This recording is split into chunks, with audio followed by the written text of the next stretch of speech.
नमस्कार। दोपहर के 2 बज रहे हैं। न्यूज 18 इंडिया पर आप सबका स्वागत है। आपके साथ मैं हूं नेहा पंत।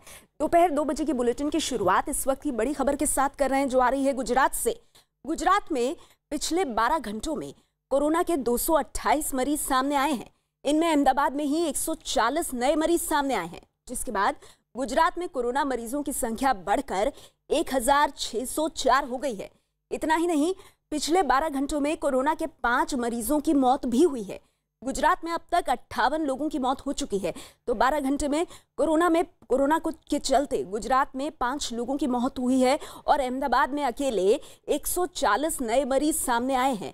तो गुजरात की स्थिति लगातार चिंताजनक बनी हुई। हम आपको बता दें कि इस वक्त की बड़ी खबर गुजरात से है। गुजरात में कोरोना मरीजों की संख्या बढ़कर 1604 हो गई है। इतना ही नहीं, पिछले 12 घंटों में कोरोना के 5 मरीजों की मौत भी हुई है।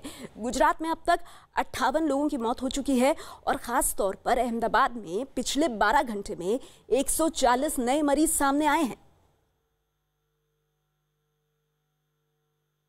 अगली खबर उत्तर प्रदेश के बुलंदशहर से है, जहां कोरोना से जंग में जुटे स्वास्थ्य कर्मचारियों का मुस्लिम समुदाय के लोगों ने सम्मान किया है। कोरोना के इलाज में जुटे डॉक्टर और नर्सों का मुस्लिम समुदाय के लोगों ने फूल बरसाकर सम्मान किया। पिछले दिनों स्वास्थ्य कर्मचारियों के साथ मारपीट करने की खबर की चर्चा में आने के बाद मुस्लिम समुदाय की तरफ से स्वास्थ्य कर्मचारियों का सम्मान करने के लिए उनकी तारीफ की जा रही है। तस्वीरें उत्तर प्रदेश के बुलंदशहर की हैं, जहां पर स्वास्थ्य कर्मियों का फूल बरसाकर सम्मान किया गया।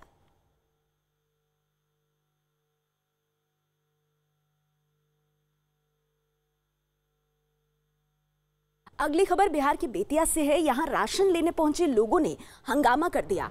लोगों का आरोप है कि राशन कार्ड से कई लोगों के नाम गायब कर दिए गए, जबकि पैसे लेकर अवैध रूप से दूसरों के नाम जोड़ दिए गए। हंगामे की खबर जैसे ही बीडीओ को मिली, उन्होंने जांच के लिए अधिकारी को भेज दिया, जिससे लोगों ने घेर लिया। बाद में और बड़े अधिकारी मौके पर पहुंचे, जिन्होंने लोगों को समझाकर इस पूरे मामले को शांत कराया।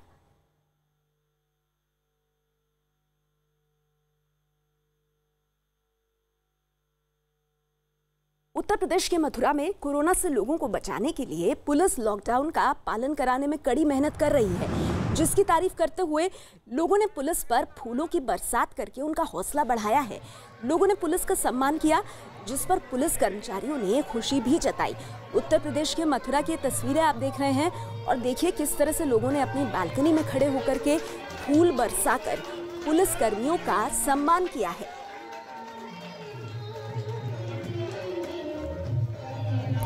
तस्वीरें उत्तर प्रदेश के मथुरा की हैं और ये एक सम्मान करने का तरीका है। मुस्लिम समुदाय के लोगों को देख रहे हैं आप इन तस्वीरों में, और मथुरा में मुस्लिम समुदाय के लोगों ने पुलिस कर्मियों का बिल्कुल अलग अंदाज में सम्मान किया, उनका स्वागत किया, उन पर फूल बरसाए।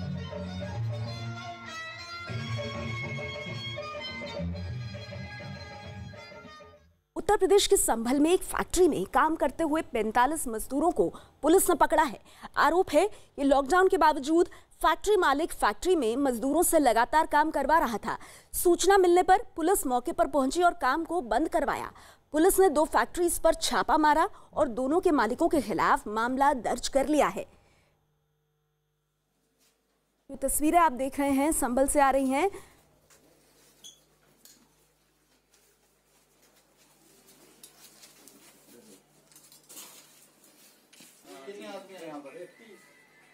तो बेसिकली इसमें आरोप यह है कि लॉकडाउन के बावजूद फैक्ट्री मालिक जो है वो फैक्ट्री में मजदूरों से लगातार काम करवा रहे थे। 45 मजदूर काम करते हुए मिले हैं और जैसे ही पुलिस को सूचना मिली, पुलिस मौके पर पहुंची, काम को बंद करवाया गया। पुलिस ने 2 फैक्ट्रीज पर छापा मारा और दोनों के मालिकों के खिलाफ मामला दर्ज कर लिया गया है।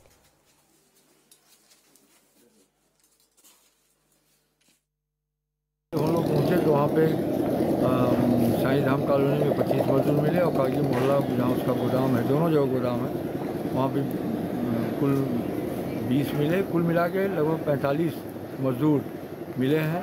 तो मजदूरों को देखा गया तो उनमें सोशल डिस्टेंसिंग था, काम कर रहे थे, लेकिन ये जो मालिक थे ये आपस में सोशल डिस्टेंसिंग इन लोगों का नहीं था, इन लोगों की दूरी नहीं थी, एक दूसरे के साथ सटे बैठे थे। इनके खिलाफ मुकदमा दर्ज कर लिया गया है, आगे विधिक कार्रवाई की जाएगी। अगली खबर दिल्ली से है। दिल्ली में तबलीग जमात के कार्यक्रम में शामिल हुए रोहिंग्या समुदाय के लोगों की तलाश उत्तर प्रदेश पुलिस ने तेज कर दी है। यूपी पुलिस को तबलीग के कार्यक्रम में शामिल होने वाले 369 रोहिंग्या शरणार्थियों की सूची मिली है। इस सूची के आधार पर उत्तर प्रदेश के 8 जिलों में रोहिंग्या की तलाश की जा रही है। डीजीपी ने अलीगढ़, मथुरा, कानपुर, मेरठ, मुजफ्फरनगर, सहारनपुर, फिरोजाबाद और नोएडा की पुलिस को रोहिंग्या की तलाश के आदेश दे दिए हैं। तो जमातियों के बाद अब रोहिंग्या की तलाश की जा रही है। यूपी में खास तौर पर कई इलाकों में रोहिंग्याओं की तलाश हो रही है और जो सूची मिली है उसके आधार पर उत्तर प्रदेश के 8 जिलों में रोहिंग्या की तलाश की जा रही है। डीजीपी ने अलीगढ़, मथुरा, कानपुर, मेरठ, मुजफ्फरनगर सहित नोएडा की पुलिस को रोहिंग्या की तलाश के आदेश दिए हैं।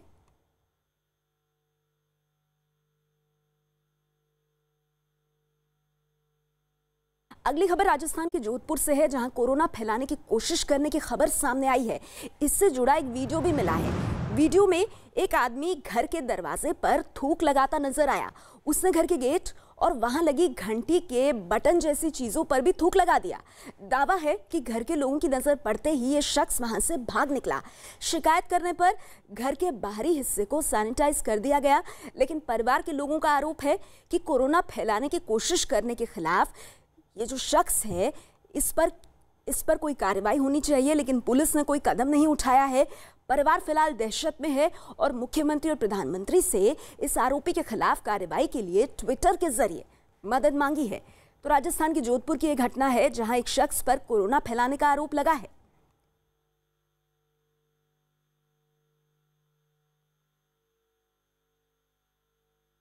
त्रिपुरा की राजधानी अगरतला में कोरोना वायरस के खतरे को कम करने के लिए शहर में कई जगह सैनिटाइजेशन किया गया।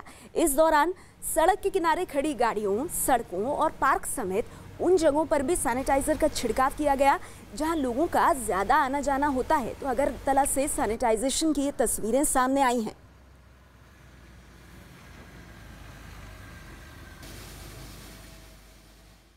मध्य प्रदेश के बालोद में लॉकडाउन को तोड़कर बाहर निकलने वाले लोगों को जागरूक करने के लिए एक रैली निकाली गई। इस रैली को नगर पालिका के कर्मचारियों ने निकाला और इसे यम रैली का नाम दिया गया। एम्बुलेंस लेकर निकले इन कर्मचारियों ने लोगों को समझाया कि कोरोना वायरस कितना खतरनाक है। कोरोना वायरस बनकर घूम रहे इन कर्मचारियों ने लॉकडाउन के दौरान बाहर घूम रहे लोगों को पकड़ा और उन्हें घर पर ही रहने की हिदायत दी। मध्य प्रदेश के बालोद की तस्वीरें हैं जहां पर यमराज की वेशभूषा में लोगों को कोरोना के खिलाफ चेताया गया। पालिका के कर्मचारी, यहाँ के सब इंजीनियर और पालिका के अन्य कर्मचारी द्वारा लोगों के ये जागरूक किया गया कि लोग घर से बाहर ना निकलें। नहीं तो जो स्वर्ग रथ की गाड़ी भी आज निकली थी, एम्बुलेंस की, स्वास्थ्य विभाग की एम्बुलेंस भी निकली थी, उसके माध्यम से जो कोरोना बने हुए राक्षस थे हमारे सब इंजीनियरगण, उन्होंने लोगों को ये जागरूक किया है कि आप बाहर ना निकलें, नहीं तो आप लोगों को एम्बुलेंस या स्वर्ग रथ की जरूरत पड़ सकती है। और ऐसा हम बिल्कुल नहीं चाहते, नगर पालिका ऐसा बिल्कुल नहीं चाहती। नगर पालिका चाहती है कि हमारे बालोदवासी स्वस्थ रहें, सुरक्षित रहें और अपने घरों में रहें, उन्हें बाहर ना निकलें। उत्तर प्रदेश के हरदोई में गरीबों और जरूरतमंदों की मदद के लिए 2 युवक आगे आए हैं। ये दोनों पहले सोशल मीडिया के जरिए जरूरतमंदों की तलाश करते हैं, फिर उन्हें उनके घर जाकर खाना और राशन का सामान मुफ्त में बांटते हैं। इनका दावा है कि ये रोजाना करीब 600 खाने के पैकेट बांटते हैं और करीब 25 परिवारों को राशन देते हैं। दोनों की इस पहल की लोग काफी तारीफ कर रहे हैं।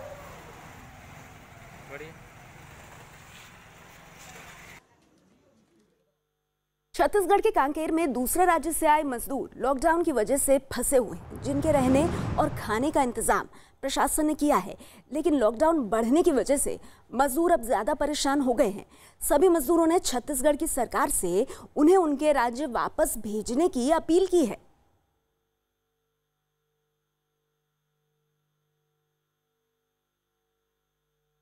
आज Rajiv Gandhi super speciality Covid अस्पताल के निरीक्षण के दौरान केंद्रीय स्वास्थ्य मंत्री हर्षवर्धन ने मरीजों से फोन पर वीडियो कॉलिंग के जरिए बात की है। इस अस्पताल में 175 कोरोना पॉजिटिव हैं, जबकि 2 की रिपोर्ट नेगेटिव आई है। अस्पताल से कोरोना का इलाज करवाने के बाद 95 मरीज डिस्चार्ज होने वाले हैं। स्वास्थ्य मंत्री का कहना है कि हमारे यहाँ कोरोना मरीज बहुत तेजी से ठीक हो रहे हैं और दूसरे देशों के मुकाबले हमारे यहाँ स्थिति काफी नियंत्रण में है। डॉक्टर हर्षवर्धन ने कहा कि आने वाले 2 से 3 सप्ताह बेहद अहम हैं। हर्षवर्धन ने अस्पताल के निरीक्षण के दौरान वहां तमाम डॉक्टर्स और नर्सेस से मुलाकात की। कुछ दिनों से हम लोग जो अपने डाटा का एनालिसिस कर रहे हैं वो भी हम लोगों को बहुत संतोष देता है। लगातार हर रोज़ का जो डाटा एनालिसिस है वो पिछले दिन से बेहतर परिस्थितियों का वर्णन करता है।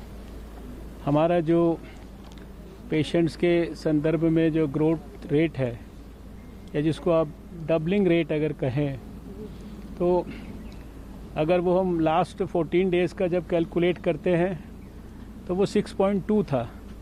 लास्ट 7 डेज़ का जब हमने कैलकुलेट किया तो वो 7.2 हो गया।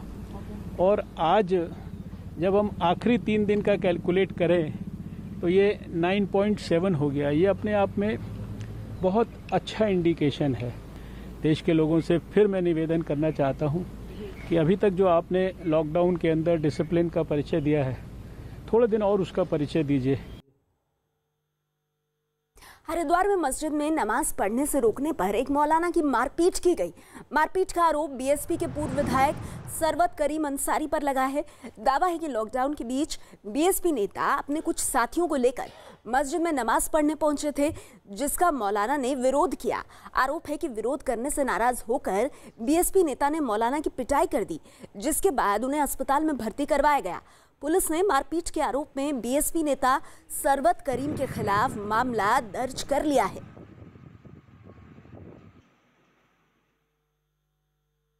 उत्तर प्रदेश के बहराइच में तबलीग से जुड़े 2 लोगों ने क्वारंटीन सेंटर से भागने की कोशिश की, लेकिन सुरक्षा कर्मियों ने उन्हें पकड़ लिया। दोनों को दोबारा क्वारंटीन सेंटर में भेज दिया गया है। पुलिस ने दोनों के खिलाफ मामला दर्ज कर लिया है और सुरक्षा बढ़ा दी गई है। जिला अस्पताल में तबलीग से जुड़े 12 लोगों को 16 अप्रैल को क्वारंटीन किया गया था।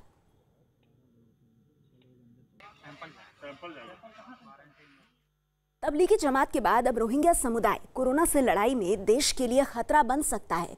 माना यह जा रहा है कि रोहिंग्या समुदाय के भी कई लोग तबलीगी जमात के मरकज में शामिल हुए थे, जिसके बाद बहुत से लोग अपने कैंप में लौटे नहीं हैं, यानी कि वो गायब हैं। गृह मंत्रालय ने सभी राज्यों को पत्र लिखा है और उनका पता लगाने के निर्देश दिए हैं।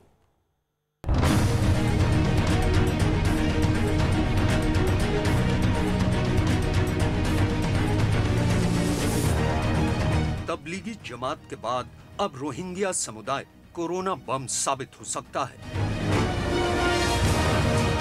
पूरे देश ने देखा कि कैसे तबलीग की एकजुट ने पूरे देश को एक बड़े खतरे में डाल दिया। अब इस लिस्ट में रोहिंग्या समुदाय का नाम भी जुड़ सकता है, जिसके तार जुड़ते हैं तबलीगी जमात से। रोहिंग्या समुदाय के लोगों ने तबलीग के कई आयोजनों में हिस्सा लिया था।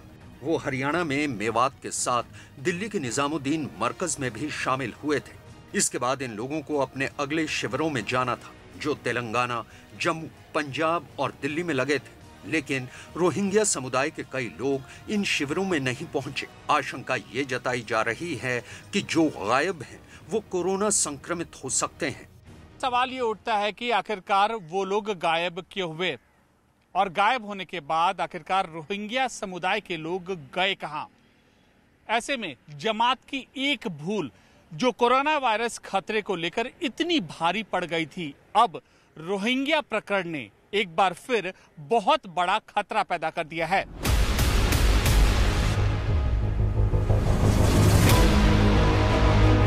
निजामुद्दीन मरकज में शामिल हुए कई लोगों में कोरोना वायरस का संक्रमण मिला था। ऐसे में माना जा रहा है कि उनके साथ आयोजनों में शामिल हुए रोहिंग्या समुदाय के लोगों को भी संक्रमण जरूर हुआ होगा। ऐसे में कुछ लोगों का गायब होना एक बड़ा खतरा है। ये तो एक बहुत बड़ा टाइम बॉम्ब है। इस देश को इससे निपटना पड़ेगा। हमारे देश में करीब 40,000 रोहिंग्याज अभी भी रिफ्यूजीज हैं और डिफरेंट कैंप्स में हैं, हैदराबाद, पंजाब, जम्मू, दिल्ली। तो आप समझ सकते हैं कि इनका अब ट्रैकिंग, डिटेक्शन कितना महत्वपूर्ण हो गया है। मरकज में जम्मू शिविर में केवल 8 रोहिंग्या समुदाय के लोग लौटे थे। सभी में संक्रमण पाया गया था। प्रशासन ने उन्हें क्वारंटीन में भेज दिया था। अब इसी बात का अंदाजा लगा लीजिए कि देश पर कितना बड़ा खतरा मंडरा रहा है। रोहिंग्या समुदाय के जरिए कोरोना वायरस संक्रमण के खतरे को लेकर गृह मंत्रालय इतना गंभीर है, उसका अंदाजा इसी बात से लगाया जा सकता है कि सारे राज्यों को चिट्ठी लिखी गई है और उसमें स्पष्ट ये कहा गया है कि कॉन्टैक्ट ट्रेसिंग पर सबसे ज्यादा ध्यान दिया जाए, क्योंकि ये वही लोग थे जो मरकज गए थे और उसके बाद वापस नहीं लौटे हैं अपने कैंप में।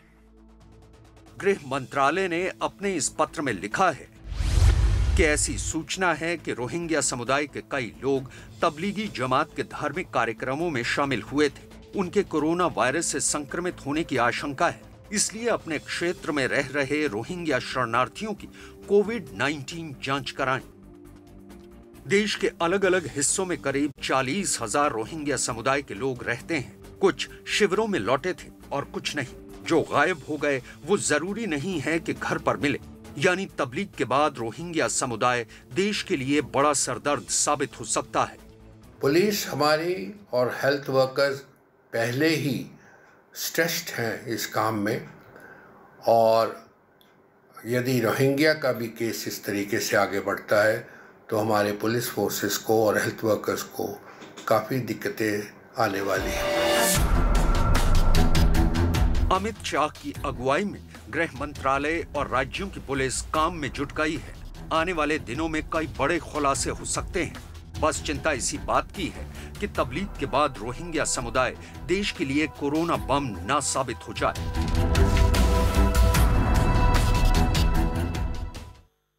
दिल्ली पुलिस के एक और कांस्टेबल को कोरोना हो गया है। ये कांस्टेबल तिलक नगर थाने के तिलक विहार चौकी में तैनात था। रिपोर्ट पॉजिटिव आने के बाद कांस्टेबल को अस्पताल में भर्ती करवाया गया है। तो इस वक्त की बड़ी खबर आ रही है, तिलक नगर थाने की चौकी में तैनात था ये कांस्टेबल। पॉजिटिव आने पर कांस्टेबल को अस्पताल में भर्ती किया गया है। दिल्ली पुलिस का एक और कांस्टेबल कोरोना पॉजिटिव पाया गया है। ये कांस्टेबल तिलक नगर थाने की तिलक विहार चौकी में तैनात है।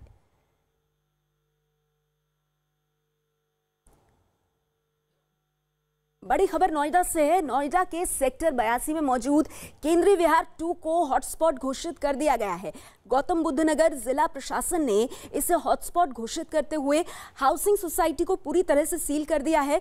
दरअसल हाउसिंग सोसाइटी से कोरोना वायरस के 2 मरीज सामने आने के बाद ये बड़ी कार्रवाई की गई है। अब यहाँ 3 मई की रात 12 बजे तक किसी को भी आने जाने की इजाजत नहीं होगी। इसे पूरी तरह से प्रतिबंधित कर दिया गया है। तो नोएडा का सेक्टर 82 का केंद्रीय विहार 2 एक रेजिडेंशियल सोसाइटी है। ज्यादातर सरकारी कर्मचारी यहाँ पर रहते हैं और ऐसे में यहाँ पर कोरोना के 2 मरीजों के सामने आने के बाद इस सोसाइटी को पूरी तरह से सील कर दिया गया है। आज सुबह 10 बजे से लेकर के 3 मई की रात 12 बजे तक यहाँ किसी को भी आने जाने की इजाजत नहीं होगी।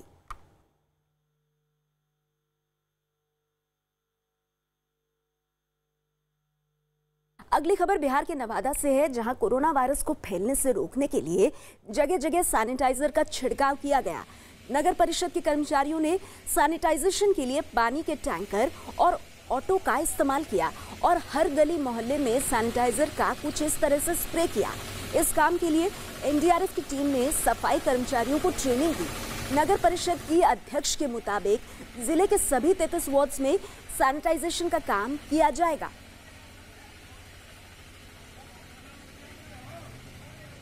कोरोना वायरस के संक्रमण से बचाव के लिए हम लोग पूरे शहर में अभियान चला रहे हैं विभिन्न तरीके से। तो आज हम लोगों ने ये 2 नई गाड़ियां तैयार की हैं, जिसमें सोडियम हाइपोक्लोराइड से छिड़काव किया जाएगा सैनिटाइजेशन के लिए। एक छोटी गाड़ी है टेम्पो पे और एक बड़े 3000 लीटर के टंकी के साथ हम लोगों ने मशीन को सेट किया है। इसमें यह छिड़काव हम लोग पूरे शहर में कराएंगे। उत्तर प्रदेश के अमरोहा में लॉकडाउन के दौरान एक निकाह हुआ। खास बात यह थी कि दूल्हा 5 लोगों के साथ गया और सिर्फ 1 घंटे में शादी करके लौट आया। ना बारात को दावत दी गई और ना ही किसी तरह का जश्न मनाया गया। निकाह के दौरान भी जैसा कि आप देख सकते हैं, सबने मुंह पर मास्क लगाए हुए थे और बार बार सैनिटाइजर का इस्तेमाल कर रहे थे।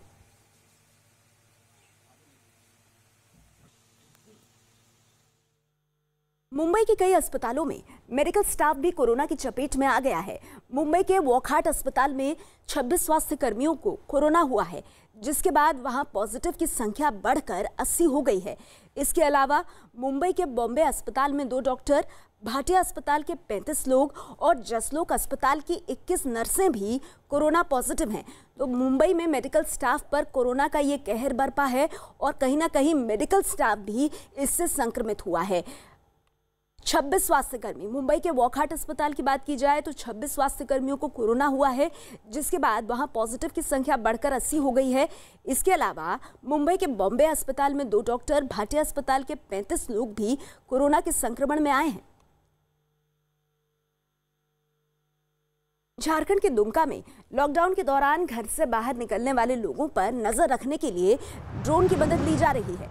बाजारों और दूसरी जगहों पर सोशल डिस्टेंसिंग भूलकर खरीदारी करने वालों और बेवजह घर से बाहर घूमने वालों की पहचान करके उनके साथ सख्ती बरती जा रही है।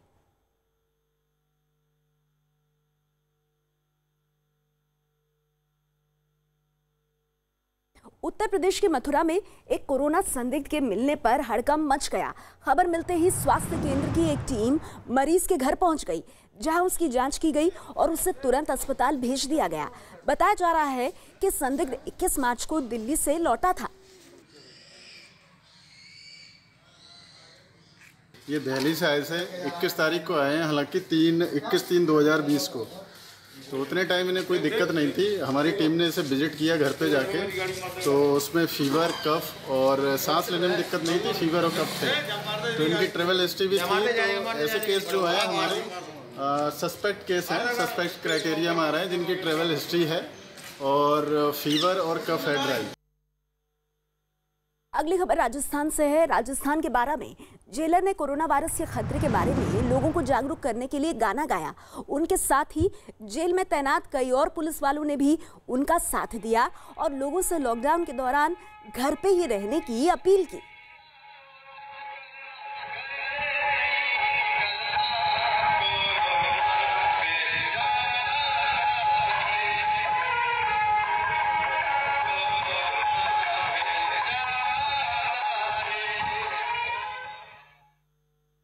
देश के सबसे बड़े न्यूज नेटवर्क 18 के Hindi news channel news 18 India ने लॉकडाउन के दौरान एक पॉजिटिव सोशल कैंपेन शुरू किया है, स्टार्स का स्कूल, घर में रहो कूल।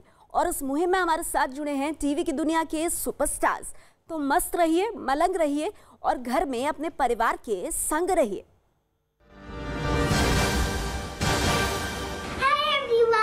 घर पर रहे, टाइम को किसी नई हॉबी को सीखने में लगाए, कुछ क्रिएटिव करें, जैसे कि डांस, म्यूजिक एंड कुकिंग। मैं तो अपने पेरेंट्स के साथ हेल्प करती हूँ, पापा से योगा सीखती हूँ और मम्मी के साथ dance. So no negatives, only positives in these tough times. मस्त रहे, मलंग रहे, घर में परिवार के संग रहे।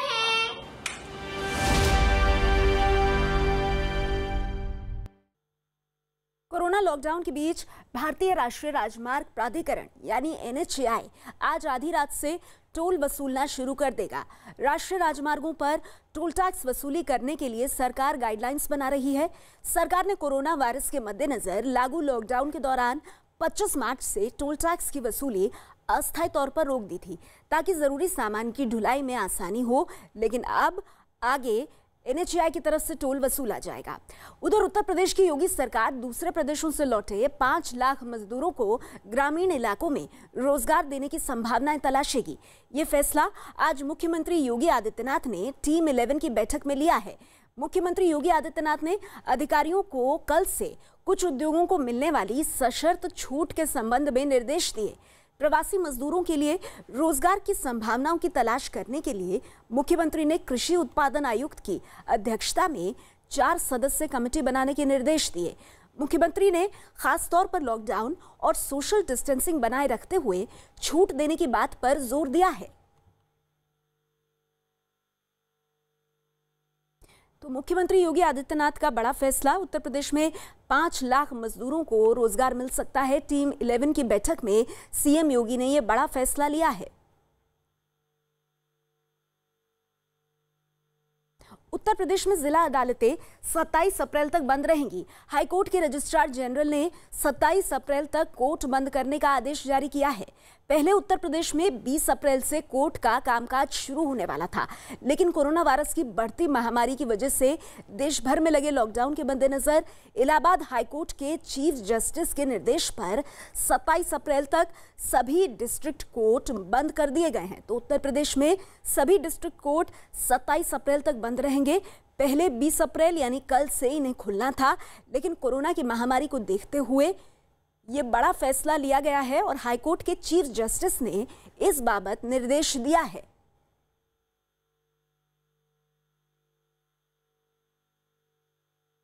रक्षा मंत्री राजनाथ सिंह ने कोरोना के तेजी से बढ़ते मरीजों पर चिंता जताई है।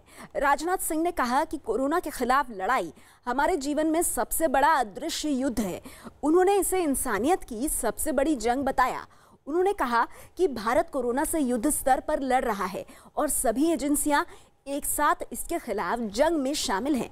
राजनाथ ने यह भी कहा कि संचार के लिए सशस्त्र बलों की विशेषज्ञता, आपूर्ति प्रबंधन, मेडिकल मदद और इंजीनियरिंग का भी इस्तेमाल किया जा रहा है।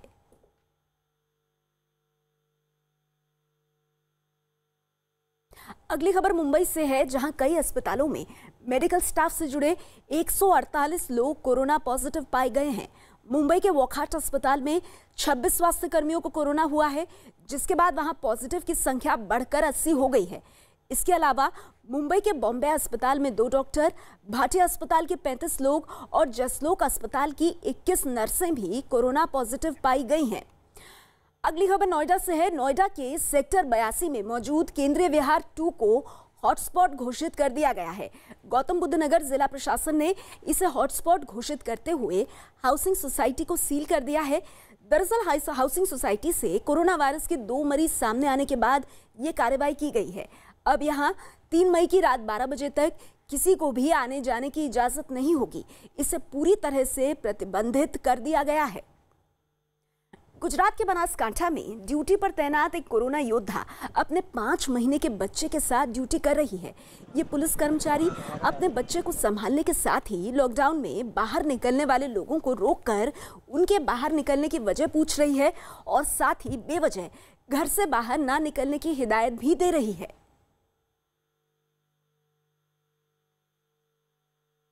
बिहार के मुजफ्फरपुर में लॉकडाउन की वजह से सब्जी उगाने वाले बड़े किसानों को लाखों का नुकसान उठाना पड़ रहा है। मजबूरी में किसानों को अपनी सब्जियों को तोड़कर फेंकना पड़ रहा है। सब्जियों के बाजार और मंडियों तक ना पहुंच पाने से किसान बहुत परेशान हैं।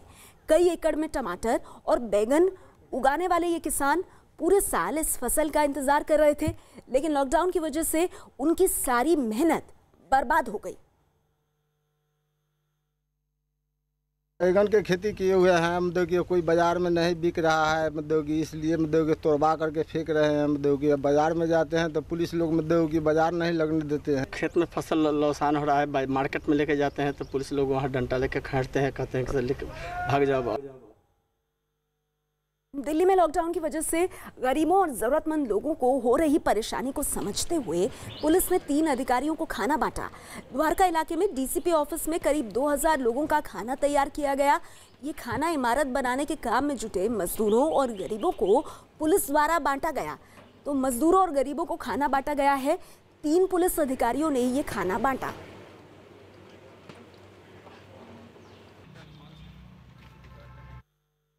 उत्तर प्रदेश के बरेली में नगर निगम कमिश्नर अपनी परवाह किए बगैर कोरोना से जंग लड़ने के लिए अपने काम में जुटी हैं। नगर निगम कमिश्नर गर्भवती हैं और कोरोना के बढ़ते खतरे के बीच भी वो अपनी सेवाएं पूरी मेहनत के साथ दे रही हैं। कोरोना के खतरे के बीच नगर निगम की जिम्मेदारियां बढ़ गई हैं, जिसमें नगर निगम कमिश्नर अपनी जिम्मेदारी निभा रही हैं, जिसके लिए उनकी तारीफ भी की जा रही है।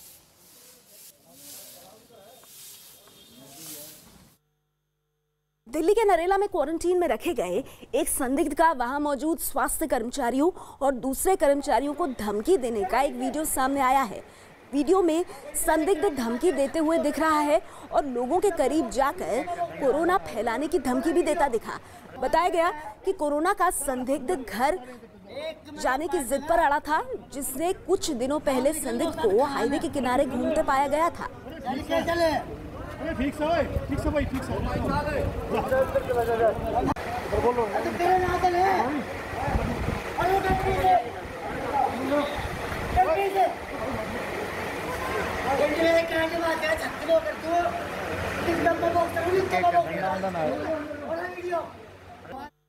उत्तर प्रदेश के बहराइच में तबलीग से जुड़े 2 लोगों ने क्वारंटीन सेंटर से भागने की कोशिश की, लेकिन सुरक्षा कर्मियों ने उन्हें पकड़ लिया। दोनों को दोबारा क्वारंटीन सेंटर में भेज दिया गया है। पुलिस ने दोनों के खिलाफ मामला दर्ज कर लिया है और सुरक्षा बढ़ा दी गई है। जिला अस्पताल में तबलीग से जुड़े 12 लोगों को 16 अप्रैल को क्वारंटीन किया गया था। झारखंड के दुमका में लॉकडाउन के दौरान घर से बाहर निकलने वाले लोगों पर नजर रखने के लिए ड्रोन की मदद ली जा रही है। बाजारों और दूसरी जगहों पर सोशल डिस्टेंसिंग भूलकर खरीदारी करने वालों और बेवजह घर से बाहर घूमने वालों की पहचान करके उनके साथ सख्ती की जा रही है।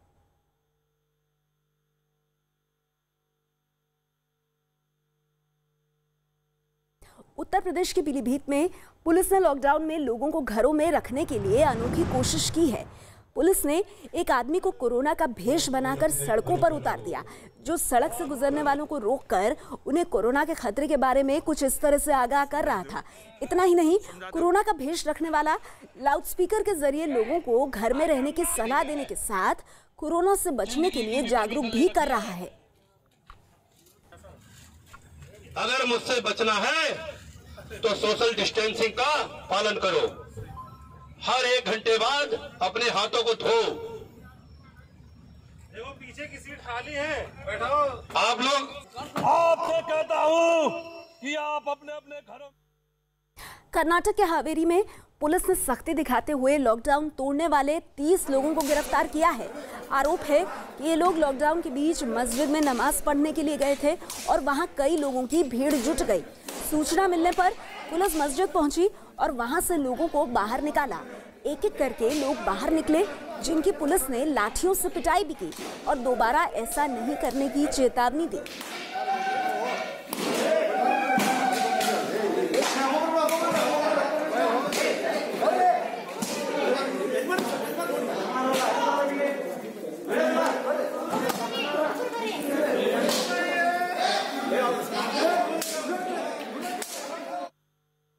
उत्तर प्रदेश के अमरोहा में लॉकडाउन के दौरान एक निकाह हुआ। खास बात यह थी कि दूल्हा 5 लोगों के साथ गया और सिर्फ 1 घंटे में शादी करके लौट आया। ना बारात को दावत दी गई और ना ही किसी तरह का जश्न मनाया गया। निकाह के दौरान भी सबने मुंह पर मास्क लगा रखे थे और बार बार सभी सैनिटाइजर का इस्तेमाल करते दिखे।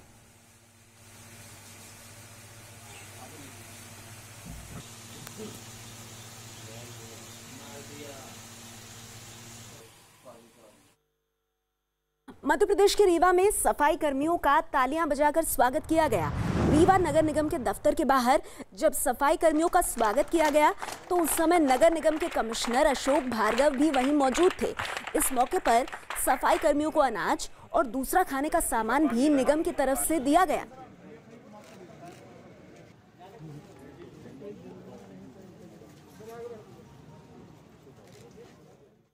लॉकडाउन की वजह से यूपी के बाराबंकी में कश्मीर के 34 मजदूर फंस गए हैं।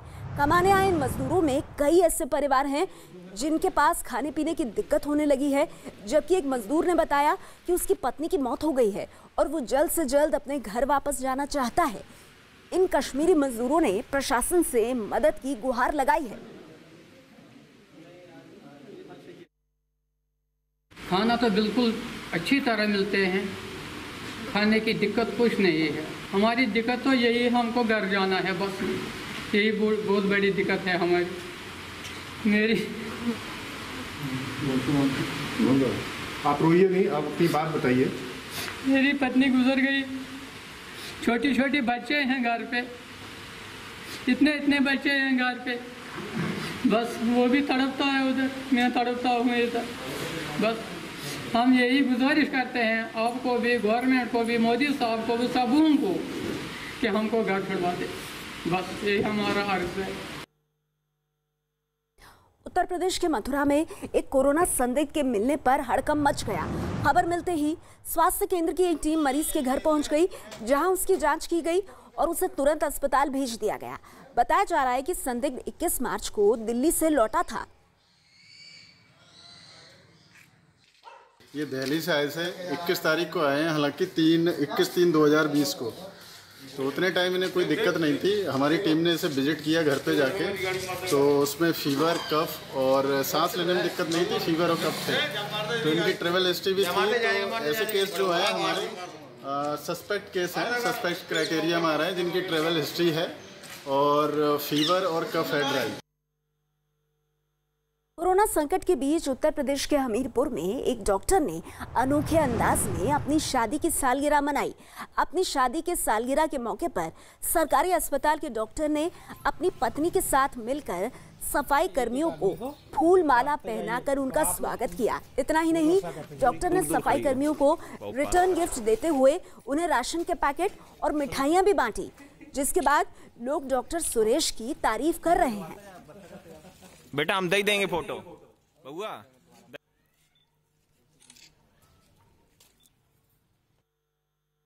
लॉकडाउन के दौरान मध्य प्रदेश के बैतूल में एक शादी हुई। इस शादी में दूल्हा दुल्हन समेत महज 10 लोग शामिल हुए और हर किसी ने सोशल डिस्टेंसिंग का पूरा ध्यान रखा और मास्क भी लगाए थे। ये शादी प्रशासन से इजाजत मांगकर की गई थी।